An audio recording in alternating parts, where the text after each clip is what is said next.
Hello বন্ধুরা, আমি নব চলে এসেছি আজকে ডে 2 আমার শর্টস ভিডিও নিয়ে।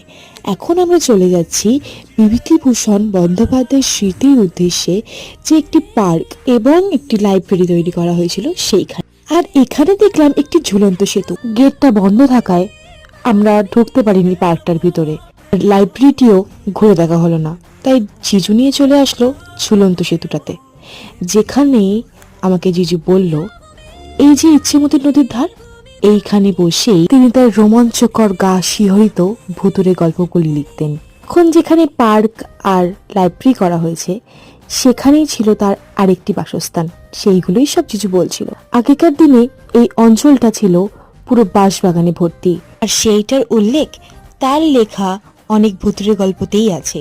এইদিকে চলে গেছে বাগনান আর এইদিকে বনগা। তো চলো এবার দিদির বাড়ি ফেরা যাক। আজকে ভিডিওটা এখানেই শেষ করলাম, দেখা হচ্ছে নেক্সট ভিডিও।